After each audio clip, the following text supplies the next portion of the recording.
नमस्कार, मी दीपक कुमार. आज मी उभा आहे जळगावच्या अजंठा चौफुलीमध्ये. हे अजंठा चौफुली जे जळगावमध्ये आहे, यामध्ये ना मला आहे ना एक प्रश्न मला पडलेला आहे.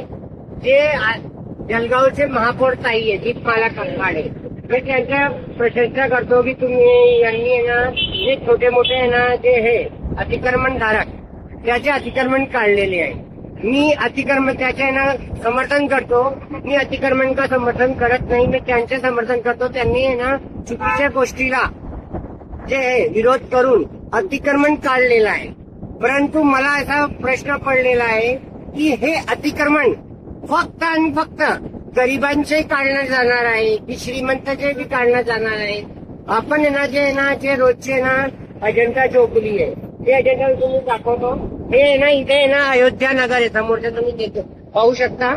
अयोध्या नगर हे अयोध्या नगरचा गेट आहे. हे गेटच्या वर आहे ना सर्व्हिस रोड दिलेला आहे. त्याची बी अवस्था आणि दुरवस्था झालेली आहे. इथली पण पूर्ण दुरवस्था झालेली आहे हे रोडाची पूर्ण.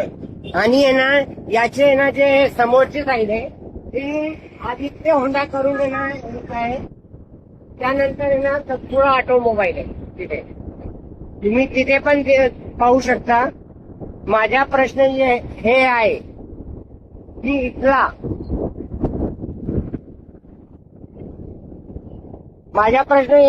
सर्व्हिस रोड गेला कुठे?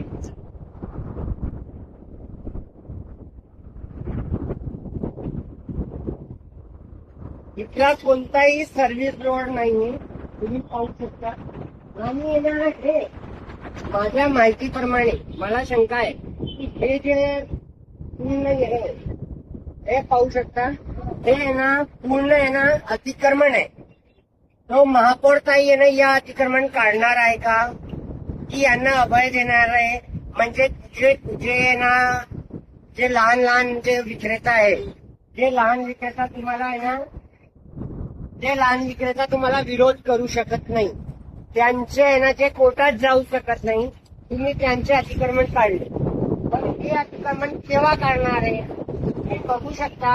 हे आहे ना समांतर रस्ता आहे. कोणताही आहे ना जे रस्ता आहे ते रस्त्यामध्ये आहे ना जे चौफुली येते, जे चौफुलीमध्ये आहे ना समांतर आहे ना ते लेफ्ट साईड फ्री असते.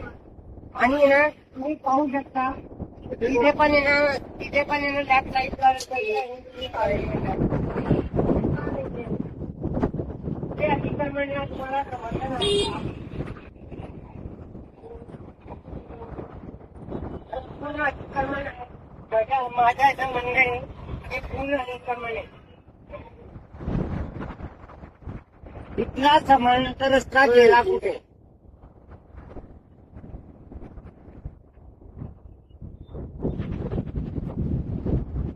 हे पाहू शकता. इथला समांतर